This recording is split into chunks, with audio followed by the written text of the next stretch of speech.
बिहार के सीएम नीतीश कुमार नवंबर 2023 में उनकी सरकार ने एससी, एसटी, ओबीसी और ईबीसी को सरकारी नौकरियों और शिक्षण संस्थानों में मिलने वाला आरक्षण बढ़ाकर 50 से 65% कर दिया था, जो पटना हाईकोर्ट ने रद्द कर दिया है।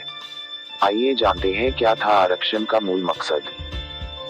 आरक्षण का मूल मकसद एससी, एसटी का सामाजिक स्तर ऊपर उठाना और पढ़ाई या नौकरी में उनकी भागीदारी बढ़ाना था, ताकि समाज बराबरी की ओर बढ़ सके।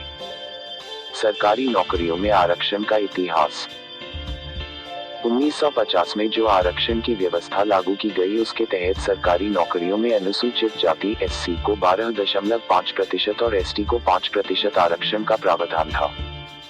मार्च 1970 में यह 15 और 7.5% कर दिया गया था। बाद में पिछड़ी जातियों के आरक्षण की मांग उठी। इस बीच पिछड़ी जातियों की ओर से आरक्षण की मांग भी उठी थी। जनवरी 1953 में प्रधानमंत्री जवाहरलाल नेहरू ने एक कमीशन बनाया। आचार्य काका केलकर के नेतृत्व में बनी इस कमेटी की सिफारिशें 1955 में आईं, लेकिन उन्हें लागू नहीं किया गया। 1967 में कई राज्यों में गैर कांग्रेसी सरकारें बनी। अलग अलग राज्यों में अलग अलग जातियों के नेता मुख्यमंत्री बने। पिछड़े दलित ओबीसी समाज के नेताओं के हाथ में सत्ता आई या वे राजनीति में मुखर हुए। उनके जरिए अलग अलग जातियों के लिए आरक्षण की मांग उठी और तेज होती गई। उसके बाद ओबीसी आरक्षण की मांग उठी। 1971 में बिहार के मुख्यमंत्री कर्पूरी ठाकुर ने आरक्षण के मसले पर मुंगेरी लाल आयोग बनाया।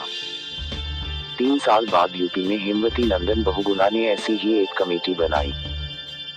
इन सबके बीच जब मोरारजी देसाई प्रधानमंत्री बने तो उन्होंने मंडल आयोग बना दिया। बिहार के पूर्व सीएम बीपी मंडल की अगुवाई में मंडल आयोग की रिपोर्ट आने से पहले ही मोरारजी सरकार चली गई। कांग्रेस राज लौट गया। उधर बिहार में कर्पूरी ठाकुर और यूपी में राम नरेश यादव ने राज्य की सरकारी नौकरियों में ओबीसी के लिए क्रमशः 20 और 15% आरक्षण लागू कर दिया। इससे अन्य राज्यों में भी आरक्षण लागू करने के लिए दबाव बना। मंडल आयोग की रिपोर्ट बनी चुनावी मुद्दा। 1989 के लोकसभा चुनाव में मंडल आयोग की रिपोर्ट लागू करना चुनावी मुद्दा बन गया। जब वीपी सिंह प्रधानमंत्री बने तो 15 अगस्त 1990 को उन्होंने लाल किले से मंडल आयोग की सिफारिशें लागू करने का ऐलान कर दिया। हालांकि वह इस पर अमल कर पाते इससे पहले भूतपूर्व प्रधानमंत्री बन गए। सुप्रीम कोर्ट ने खारिज किया अगड़ी जातियों के लिए आरक्षण। वीपी सिंह के फैसले को सुप्रीम कोर्ट में चुनौती भी दी गई थी। कोर्ट ने 16 नवंबर 1992 को फैसला दिया। इसके आधार पर क्रीमी लेयर को बाहर रखते हुए आरक्षण लागू हो गया। 1991 में आई नरसिम्हा राव सरकार ने अगड़ी जातियों के गरीबों के लिए 10% आरक्षण की घोषणा की, लेकिन सुप्रीम कोर्ट ने इसे खारिज कर दिया। बीजेपी ने भी इसे मुद्दा बनाया था और 1996 के लोकसभा चुनाव में घोषणा पत्र तक में शामिल किया था। मनमोहन राज में ओबीसी को आरक्षण का फायदा केंद्र के शिक्षण संस्थानों में भी दिया जाने लगा। साथ ही सरकारी नौकरियों में 3% आरक्षण विकलांग व्यक्तियों के लिए भी सुनिश्चित किया गया। 2014 में नरेंद्र मोदी की सरकार बनी।